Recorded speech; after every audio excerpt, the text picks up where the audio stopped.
kedua muncul alladzi wasisu fi sudurin nasi minal jinnati wan nas, waswas. Di dalam Al-Qur'an ada yang namanya jin, yaitu di surat An-Nas, yang intinya bunyinya bahwa tidak saya ciptakan jin dan manusia kecuali untuk beribadah kepada Allah. Apakah di situ juga surah An-Nas itu memang ada kata-kata jinnya, minal jinnati wan nas, dari golongan jin dan manusia, tapi tidak sesuai dengan yang Bang Udin katakan. Di dalam Al-Qur'an ada yang namanya jin, yaitu di surat An-Nas, yang intinya bunyinya bahwa tidak saya ciptakan jin dan manusia kecuali untuk beribadah kepada Allah. Surat An-Nas, tidaklah kuciptakan jin dan jin ente kali tuh, jin ente di situ. Mungkin Bang Udinnya hilaf, tapi setahu saya di surah An-Nas itu, dan teman-teman mungkin juga tahu, di surah An-Nas nggak ada yang intinya tidak aku ciptakan jin dan manusia kecuali untuk beribadah kepadaku, kata Allah. Mungkin maksud Bang Udin itu di surah Az-Zariyat kali ya, karena di surah Az-Zariyat ayat yang ke-56 itu ada satu ayat yang berbunyi, wa ma khalaqatul jinna wal insa illa liya'budun. Tidak aku ciptakan jin dan manusia kecuali untuk beribadah kepadaku, kata Allah. Wa ma khalaqtul jinna wal insa illa liya'budun. Dan tidaklah aku ciptakan jin dan manusia hanya untuk beribadah kepadaku. Az-Zariyat ayat 56.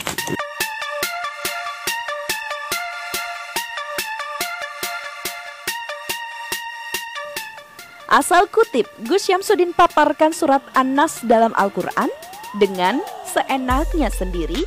Berikut pernyataannya.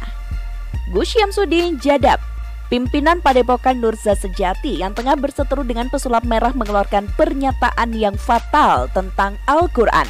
Dalam pernyataannya tersebut, Gus Syamsuddin mengartikan bahwa dalam surat An-Nas, jin diperintahkan untuk beribadah kepada Allah. Dalam pernyataan tersebut, Gus Syamsuddin hendak menjelaskan tentang jin, makhluk gaib yang harus dipercaya umat Islam.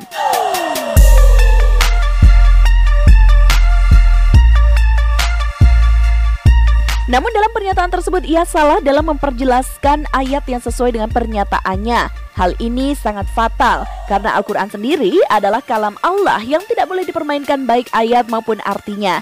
Dan kita diharuskan untuk berhati-hati dalam memaknainya. Begitu juga dengan kriteria seorang musafir, harus menguasai ilmu gramatika bahasa Arab, hafal Al-Quran, hafal hadis, dan tidak boleh menafsirkan dengan hawa nafsu dan juga beberapa kriteria lainnya. Dalam hal ini Gus Syamsuddin yang hendak menyampaikan tentang kewajiban mempercayai hal yang gaib, akan tetapi menggunakan ayat Al-Quran yang tidak sesuai dengan pertanyaannya. Seperti dikutip dari Bondowoso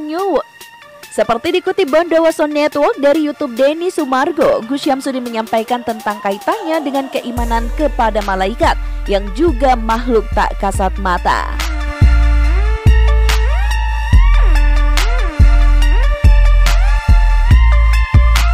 Ia juga menjelaskan tentang makhluk gaib seperti jin, yang ia menganggap bahwa makhluk gaib sulit untuk dibuktikan. Lebih lanjut, ia menguatkan argumennya dengan menyebutkan surat An-Nas yang menyebutkan bahwa tujuan diciptakannya jin dan manusia hanya beribadah kepada Allah.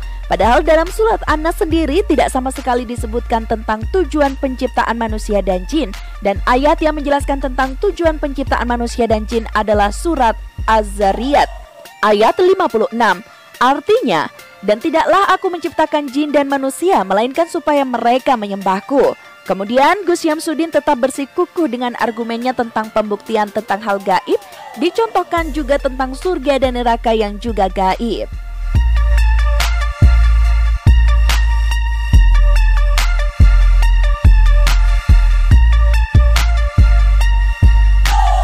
Dalam pernyataannya tersebut sebenarnya Gus Syamsuddin hanya ingin menyampaikan bahwa keberadaan jin dan yang gaib itu ada dan itu harus diyakini. Meski begitu, ia telah menggunakan Al-Quran yang tidak ada sangkut pautnya dengan pernyataannya.